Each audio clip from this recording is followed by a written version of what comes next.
sekedar camilan garing atau makanan pelengkap aja. Di balik tiap gigitannya yang renyah, kuliner legendaris yang satu ini bisa kasih cuan yang super gurih loh. Buat yang sering main ke Cirebon, udah pasti camilan satu ini tuh masuk list buat oleh-oleh.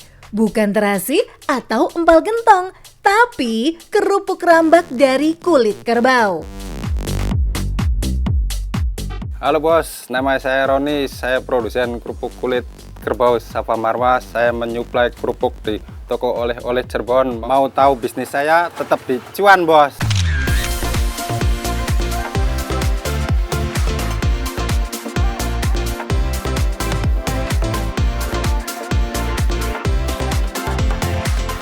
Sebagai camilan yang paling banyak dicari di Cirebon, Pak Roni nggak mau nih ketinggalan peluang ini bos.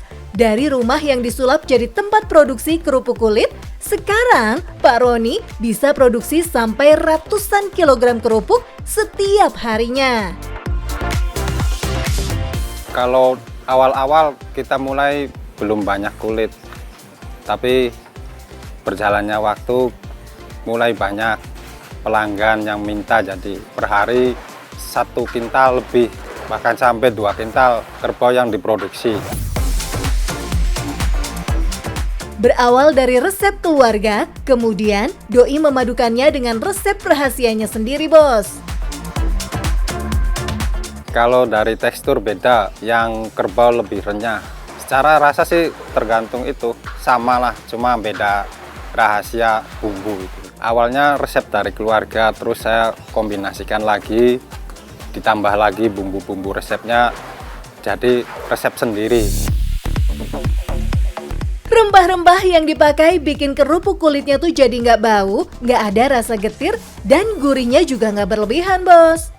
Ini nih yang bikin banyak toko oleh-oleh percaya ambil stok kerupuk kulit kerbau hasil tangan Pak Roni.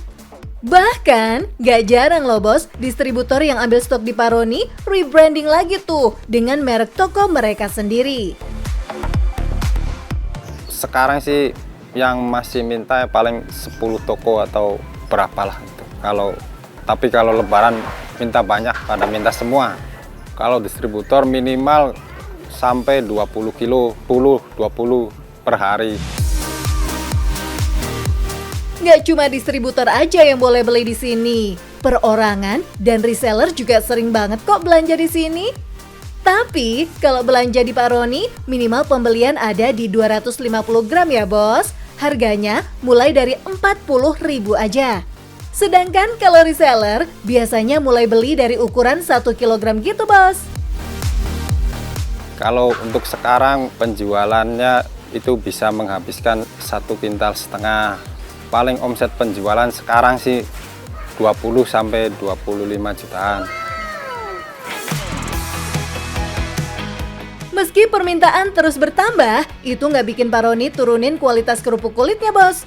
Pak Roni udah komitmen dari awal untuk cuma pilih kulit-kulit dengan kualitas terbaik aja. Kunci lezatnya kerupuk kulit ala Pak Roni ini juga dari proses perebusan selama kurang lebih 6 jam dengan rempah-rempah yang berlimpah bos. For your information nih bos, dulu Pak Roni tuh nggak langsung berani buka bisnisnya sendiri. Doi harus belajar banyak dulu tuh dengan ikut bantu jualan di bisnis keluarganya. Dari tahun 2020 sebelumnya saya ikut kerja ke ibu, bikin kerupuk kulit. Terus berani memulai dari tahun 2020 dan sampai sekarang.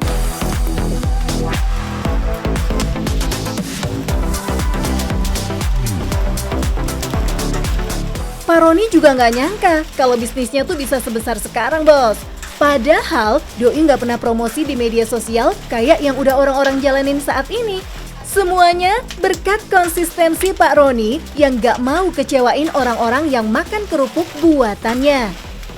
Dan secara nggak sadar juga nih bos, toko oleh-oleh yang menjual kerupuk kulit kerbau Safa Marwah ini juga ikut masarin brand dari Pak Roni loh bos. Dampaknya udah jelas, Pak Roni jadi dapat ledakan orderan yang gak pernah putus. So, gimana bos? Udah nggak perlu gengsi lagi kan untuk mulai bisnis di dunia kerupuk kulit ini? Makanannya sih boleh ringan, tapi cuannya beneran bisa bikin dompet jadi berat.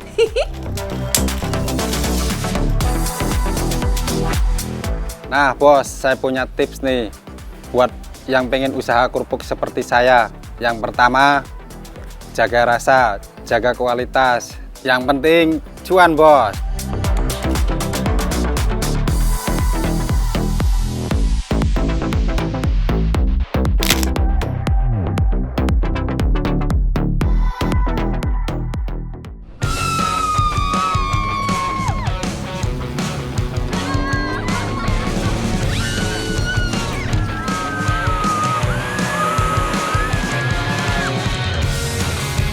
Kabut pagi masih tebel bos, tapi deretan jeep ini sudah bergemuruh siap naik ke atas.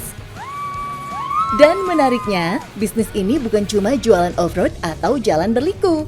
Mereka jualan suasana, jualan pemandangan, jualan pengalaman yang bikin orang pengen balik lagi. Dari yang awalnya cuma coba-coba tanpa modal besar, sekarang wisata jeep ini malah jadi salah satu mesin cuan yang ikut menghidupi banyak orang di Garut, bos. Halo bos, saya Goji dari Wisata Garut yang kebetulan punya rental jeep di kawasan wisata Gunung Guntur, Kabupaten Garut. Ayo bos, mari kita ikuti perjalanan untuk tahu cuannya lebih lengkap.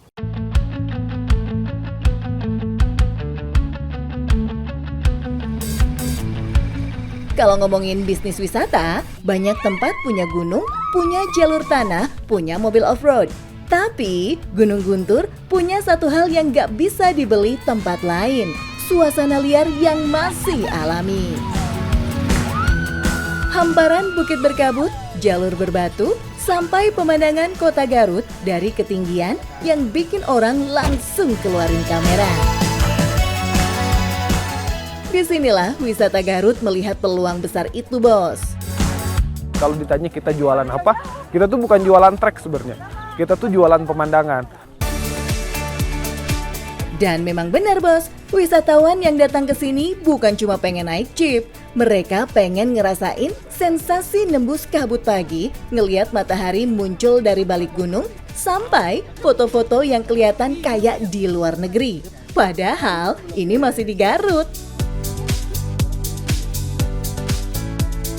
Setelah dijemput di titik yang sudah ditentukan, wisatawan akan diajak naik menuju spot sunrise dan titik pemandangan lain sesuai paket yang dipilih. Oh paket mas, kita kebetulan cuman ada 3 mas, mulai dari short track, medium, sama long track. Bedanya cuman di jaraknya aja sama durasinya. Supaya wisatawan betah, mereka juga nggak main-main soal pelayanan, bos. Jeep harus aman, driver harus ramah, dan yang menarik, mereka juga serius mikirin hasil foto dan video pelanggan. Karena mereka tahu, satu konten bagus bisa datangin puluhan calon wisatawan baru. Yang harus dilihat itu justru dari standar jeepnya dulu. Gitu. Nah standar jeepnya ini yang utama, yang jadi kunci utamanya itu adalah ketulusan mas. Gitu. Jadi yang selalu kita tekankan ke siapapun adalah ketulusan dalam melayani. Kita selalu pastikan bahwa mereka itu selalu happy untuk ketika mereka mau berkendara sama kita mas. Yang justru kita benar-benar jual itu adalah kita pastikan bahwa semua orang yang naik jeep kita itu dia punya konten yang bagus. Gitu. Karena konten yang bagus itu akan membuat semua orang happy. Menariknya lagi, bos, bisnis ini besar bukan cuma karena pemandangannya, tapi karena mereka paham di zaman sekarang orang datang ke tempat wisata itu seringkali karena melihat konten di handphone mereka. Makanya, tim wisata Garut serius banget garap promosi di sosial media. Nah, bos, di sini ada pelajaran menarik nih. Ternyata, memulai usaha itu nggak selalu harus punya semuanya dulu. Gozi malah memulai dengan merangkul orang-orang yang sudah punya jeep. Dari sini, bisnisnya tumbuh pelan-pelan. Dan yang paling penting, banyak orang ikut ngerasain hasilnya. Kita paling besar itu justru dengan community. Kita banyak driver akhirnya yang ngerasa terbantu oleh dengan orderan kita. Sekarang, lebih dari 100 unit Jeep sudah tergabung dalam komunitas mereka, Bos. Artinya, satu ide kecil bisa berubah jadi sumber penghasilan untuk banyak kepala keluarga. Di Jeep ini kita hampir setiap hari ada orderan dari mulai sunrise sampai trip malam. Kan kita buka trip juga dan alhamdulillah setiap hari itu semenjak adanya tim rental aja kita semakin terbantu dari pihak-pihak driver yang usaha di bidang wisata ini. Strategi mereka pun cerdas, Bos. Promosi paling gencar justru dilakukan saat hari biasa. Karena akhir pekan sudah pasti ramai. Hasilnya pun gak main-main, Bos. Dalam 1 bulan, mereka bisa melayani 500 hingga 700 transaksi. Dengan harga paket mulai dari Rp400.000 sampai Rp750.000. Saat musim liburan, omsetnya bahkan bisa tembus 100 sampai 200 juta rupiah per bulan. Dan keuntungannya tuh bisa mencapai 30 hingga 40 juta. Cukup menarik untuk usaha yang berawal dari keresahan sederhana, Bos. Untuk prospeknya ya untuk sejauh ini kita sudah omset 3 digit lah Mas gitu untuk rata-ratanya. Bos, dari Gunung Guntur kita belajar satu hal penting. Peluang usaha itu kadang bukan datang dari modal besar, tapi dari kemampuan melihat masalah yang sering diabaikan orang lain. Siapa sangka, kabut pagi, jalur tanah, dan pemandangan gunung bisa berubah jadi sumber cuan untuk banyak orang. Dan siapa tahu, setelah nonton ini, malah giliran bos yang berani memulai peluang usaha dari daerah sendiri. Buat bos-bos yang mau cuan seperti kami, tipsnya yang pertama adalah persisten, konsisten, dan gigih. Yang kedua, jaga customermu dengan baik. Yang ketiga, perhatikan kondisi keuanganmu dengan seksama. Yang penting, cuan, bos!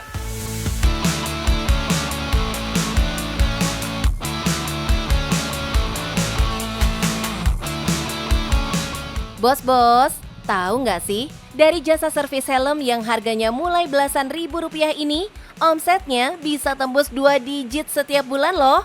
Alamak, yang bener! Padahal yang dikerjakan bukan jual helm baru, bukan juga bisnis dengan modal raksasa. Mereka cuma memecahkan masalah yang sering dialami banyak orang. Helm kusam, kaca buram, busa kempes, atau helm kesayangan yang udah nggak senyaman dulu. Kalau dulu banyak orang langsung berpikir harus beli baru, sekarang ceritanya berbeda, bos. Di tengah harga helm yang terus naik dan pengeluaran yang makin harus dihitung matang, banyak orang mulai mencari cara yang lebih hemat tanpa mengorbankan kenyamanan dan keamanan berkendara. Dan dari kebutuhan sederhana itulah muncul peluang usaha yang ternyata bisa mendatangkan cuan menjanjikan. Di Pasar Minggu Jakarta Selatan, ada usaha servis helm yang bukan cuma membuat helm lama terlihat baru lagi, tapi juga berhasil mengubah masalah sehari-hari menjadi sumber penghasilan. Pertanyaannya, gimana caranya bisnis yang terlihat sederhana ini bisa menarik banyak pelanggan dan terus berputar hampir setiap hari? Yuk, kita kenalan dulu sama ownernya. Halo bos, perkenalkan saya Dita Safia, saya dari Aquila Service Helm. Kalian yang helmnya pada rusak, helmnya pada udah soek-soek, kalian bisa datang ke Aquila Service Helm. Alamatnya ada di Jalan Raya Pasar Minggu. Kalian yang pengen tahu suksesnya dari Aquila Service Helm, tetap di cuan bos.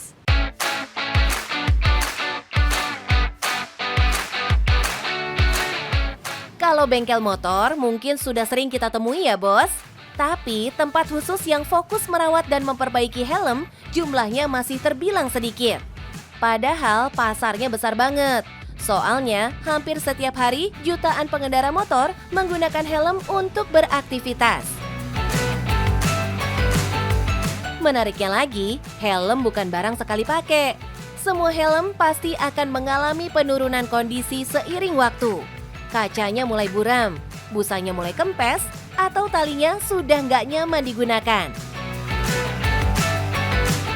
Dan disitulah Aquila Service Helm melihat peluang yang mungkin belum banyak dilirik orang. Keunggulannya itu pengerjaan di sini itu lebih cepat ya Kak, dari segi waktu ya, karena pekerjaannya cuma 20 sampai 25 menit itu untuk ganti busa, ganti kaca dan segala macam, kecuali untuk nyuci ya Kak.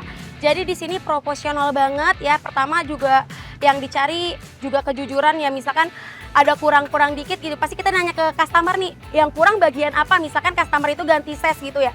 Pasti kita nanya, yang kurang bagian apa, bagian di telinganya, pasti kita perbaiki lagi kayak gitu. Nah, bos, kalau dulu helm rusak sering dianggap sudah saatnya diganti, sekarang banyak orang mulai berpikir 2 kali. Soalnya harga helm saat ini makin beragam. Ada yang ratusan ribu, bahkan jutaan rupiah. Belum lagi banyak pengendara yang sudah cocok dengan helm favoritnya. Jadi, daripada beli baru, mereka lebih memilih memperbaiki dan merawat helm yang sudah ada. Keputusan yang terlihat sederhana ini justru melahirkan pasar yang terus tumbuh dari waktu ke waktu. Biasanya itu bisa yang ganti size, misalkan helmnya dia itu ukurannya M. Ntar, Kak bisa gak sih diperbesarin ukuran helm saya sempit di bagian kupingan atau di bagian pala? Nah nanti dibesarin nih dari M ukurannya jadi XL bisa di sini. Misalkan kaca helm yang udah buram bisa diganti juga, busa yang udah pada sobek-sobek bisa diganti juga kayak gitu. Untuk nyuci juga bisa. Disinilah nilai tambah jasa servis helm ini berada, bos. Mereka nggak cuma mencuci helm, tapi juga memperbaiki beragam bagian yang sudah aus atau rusak. Hasilnya, pelanggan punya banyak pilihan sesuai kebutuhan dan isi dompet masing-masing. Setiap helm yang datang ke sini akan dicek terlebih dahulu, karena masalah setiap helm bisa berbeda-beda. Ada yang cukup dibersihkan, ada yang perlu ganti kaca, dan ada juga yang membutuhkan perbaikan di hampir seluruh bagiannya. Seperti helm milik pelanggan yang satu ini. Ibu, misi. Ibu, aku mau ganti kaca helm. Ini pecah gitu. Berapa ya Bu kira-kira? Mau yang datar apa yang cembung? Yang cembung aja deh. Meski terlihat mudah, pekerjaan ini tetap butuh ketelitian, bos. Soalnya, helm bukan sekedar penunjang penampilan, tapi juga perlengkapan keamanan yang menemani pengendara setiap hari. Makanya, setiap bagian harus dipastikan terpasang dengan baik dan nyaman saat digunakan kembali. Dan ini dia hasilnya, bos. Helm yang tadi terlihat kusam dan kacanya pecah, kini tampil jauh lebih segar. Kebetulan rumahku searah sini kan. Terus ya udah aku iseng aja tadi pulang kerja. Begitu lewat, oh ya udah deh, kebetulan kaca helmku pecah karena jatuh di parkiran kan, ya udah mampir gitu. Suka sih karena tadi sekalian dilapin juga, bener-bener detail banget dan cepet juga sih bisa langsung jadi gitu. Gak heran kalau banyak pelanggan kembali datang ke sini, bos. Bahkan banyak yang mengajak teman dan keluarganya untuk ikut servis di tempat ini. Dalam dunia usaha, kepercayaan pelanggan seringkali jauh lebih berharga daripada iklan mahal. Karena saat pelanggan puas, mereka akan datang lagi dan membawa pelanggan baru. Dan kalau ngomongin soal cuan, angka di balik bisnis ini memang menarik, bos. Meskipun tarif layanannya tergolong ramah di kantong, yaitu mulai dari sekitar Rp10.000 hingga Rp85.000, rahasia utamanya ada di volume pelanggan. Semua berawal dari harga yang terjangkau, pelayanan yang cepat, dan kebutuhan pasar yang terus ada setiap hari. Kalau misalkan per hari masih di 1 digit, beda banget pasti. Kalau misalkan di weekday itu kan biasanya orang masih pada kerja ya, tapi lumayan sih yang datang 20-30 orang. Tapi kalau misalkan di weekend itu 40-50 orang itu omsetnya bakalan lebih besar lagi gitu.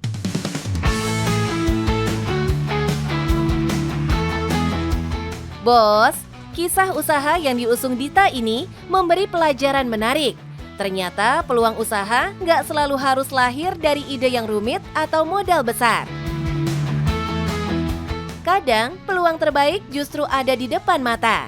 Ada di masalah kecil yang dialami banyak orang setiap hari. Dan selama motor masih memenuhi jalanan Indonesia, kebutuhan merawat helm kemungkinan besar akan terus ada. Artinya, pasarnya juga akan terus terbuka. Nah bos, yang pengen punya bisnis kayak saya, kalian jangan pernah pantang menyerah, jangan pernah gengsi, pokoknya tetap berusaha. Apapun bisnisnya yang penting tetap cuan bos.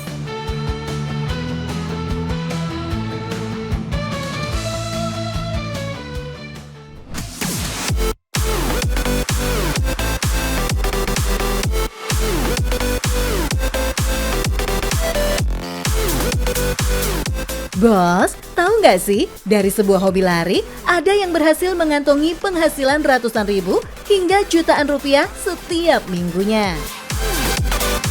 Bukan jualan sepatu, bukan juga jadi pelatih, tapi cuma nemenin orang lari. Kedengerannya sederhana ya bos, tapi justru dari masalah yang sering dialami banyak pelari, muncul peluang usaha yang sekarang makin dicari. Soalnya, nggak semua orang punya teman buat lari, ada yang baru mau mulai, malu lari sendirian, atau butuh teman biar tetap semangat sampai garis akhir. Nah, gimana ceritanya jasa nemenin lari ini bisa berubah jadi sumber cuan? Halo bos, nama saya Vendri. Saya membuka jasa menemani lari menggunakan sepeda. Mau tahu keseruannya? Tetap di Cuan Bos.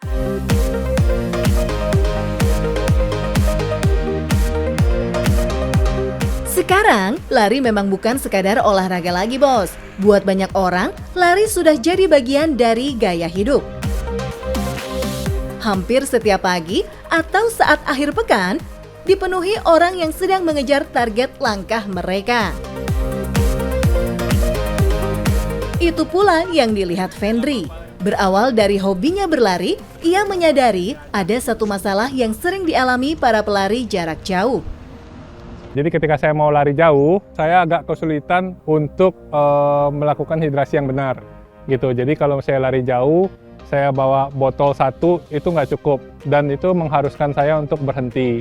Sehingga saya berpikir bahwa jasa ini bisa untuk membantu pelari-pelari lain yang ingin lari jauh sehingga mereka tidak perlu memikirkan hidrasi mereka gitu karena barang air mereka sudah dititipkan ke saya dan saya bisa memberikan ke mereka pada saat mereka butuhkan.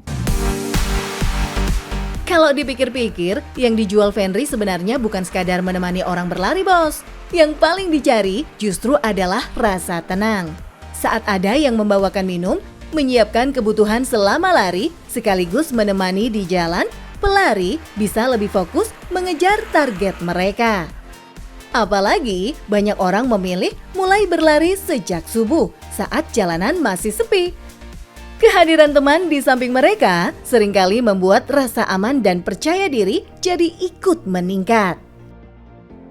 Pelari-pelari itu kadang kalau lari jauh mereka mau mulainya tuh subuh gitu dan mereka ini mungkin lebih ke arah keamanan ya gitu loh. Jadi mereka membutuhkan saya untuk menemani mereka selama mereka berlari. Menariknya lagi bos, setiap pelanggan punya tujuan yang berbeda-beda. Ada yang baru pertama kali mencoba lari, ada yang lagi mengejar catatan waktu terbaik, sampai yang sedang menyiapkan diri mengikuti maraton. Itu sebabnya rute yang ditempuh nggak bisa asal pilih, harus disesuaikan dengan kemampuan, jarak tempuh, dan target masing-masing pelari. Di dunia usaha, hal kecil seperti inilah yang sering jadi pembeda bos. Kadang orang mau membayar bukan karena barangnya lebih bagus, tapi karena ada orang yang benar-benar paham apa yang mereka butuhkan. Berhubung saya juga pelari, saya tahu kira-kira mereka akan butuh minum atau butuh asupan energi gel itu di kilometer berapa. Gitu. Sometimes customer sudah menentukan mereka mau di kilometer berapa, sometimes mereka tidak menentukan. Menariknya lagi bos, di zaman sekarang punya layanan bagus aja ternyata belum cukup. Kalau nggak ada yang tahu, maka peluang mendapatkan pelanggan baru juga jadi lebih kecil. Kalau kita tidak mengekspos di sosial media, misalnya dari hanya mulut ke mulut lah katakan, itu mungkin cakupannya jauh lebih sedikit dibandingkan media sosial. Karena di media sosial itu kan everyone yang punya media sosial yang sama bisa ngelihat kita open jasa ini. Kita akan lebih diketahui sama orang. Dalam 1 minggu saja, Fenri bisa mendampingi 4-5 pelanggan. Masing-masing memesan layanan paling sedikit 2 jam. Angka yang mungkin terlihat sederhana, tapi kalau dikerjakan dengan konsisten, nilainya bisa menjadi sumber penghasilan yang menjanjikan. Kalau dihitung-hitung bos, tarif jasa ini dipatok Rp50.000 setiap 30 menit. Artinya, dalam 2 jam saja, satu pelanggan bisa menghasilkan sekitar Rp200.000. Kalau dalam seminggu ada 4-5 pelanggan, penghasilannya sudah menyentuh hampir Rp1 juta, bahkan bisa lebih. Dan itu baru dari satu jenis layanan yang berawal dari sebuah hobi. Cerita Fenri mengajarkan satu hal bos, peluang usaha sering kali hadir bukan karena kita menemukan sesuatu yang benar-benar baru, tapi karena kita lebih peka melihat masalah yang dialami banyak orang. Selama masih ada masalah yang belum terjawab, selama itu pula selalu ada peluang usaha yang menunggu untuk digarap. Nah bos, bagi kalian yang mau buka bisnis seperti ini, saya punya 3 tips buat kalian. Yang pertama, kalian harus berani mencoba. Yang kedua, kalian harus kerja keras. Dan yang ketiga, yang paling penting adalah kalian jangan lupa berdoa ya, supaya dilancarkan. Apapun bisnisnya, yang penting cuan bos.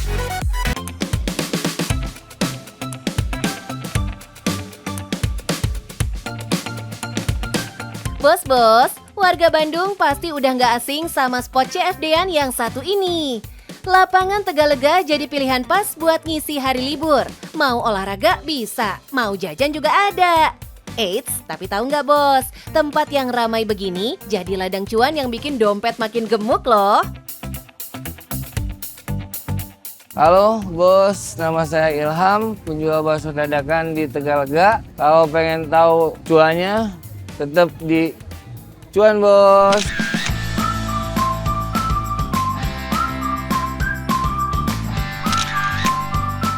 Setiap akhir pekan, kawasan Taman Tegalega Bandung disesaki para pemburu jajanan bos. Di tengah riuhnya, ada satu lapak yang beda dari yang lain. Bukan jualan bakso matang, tapi bakso mentah yang dibuat langsung di tempat. Jalan ceritanya jadi ininya mah di Batu Jajar Batu Jajar Bandung Barat. Ada rencana ke Tegalega dari saudara, katanya ada di Taman Tegalega kuliner kan macam-macam, tapi belum ada yang bakso dadakan kayak gini gitu. Ide ini muncul saat Kang Ilham kewalahan menjual bakso matang di bulan puasa. Karena waktu berjualannya pendek, Doi puter otak untuk jual versi mentah yang bisa dibawa pulang dan diolah sendiri di rumah. Langkah Kang Ilham ini dalam bisnis dikenal sebagai first mover advantage, yaitu keuntungan buat pelaku usaha yang masuk pasar baru lebih dulu dengan produk yang unik dan minim saingan. Jelas langsung mencuri perhatian pasar. Bakso dadakannya bakso mentah ya, jadi buat diolah lagi di rumah. Kadang-kadang tapi ada orang yang kalau ini mah enak dimakan gitu, langsung hangat-hangat. Eits, biar dadakan begini, Kang Ilham dan kawan-kawannya juga memperhatikan kebersihan saat pembuatan baksonya ya bos. Selain unik secara konsep, ukuran baksonya juga bervariasi bos. Bakso kecil, bakso sedang, tapi bakso gede macam-macam, ada urat, ada cincang, ada telur. Baksonya Kang Ilham ini memang nggak pakai kuah atau bumbu lainnya, karena adonan baksonya sudah dibuat gurih dari awal.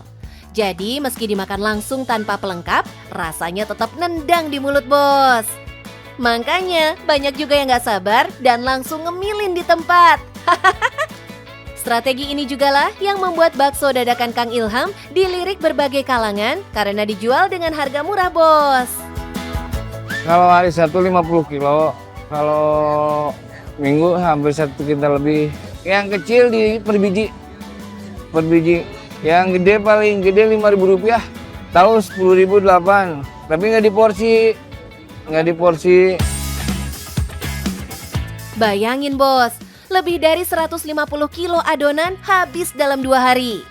Dengan harga seribuan per butir, omsetnya bisa menyentuh lebih dari 5 juta setiap akhir pekan loh bos.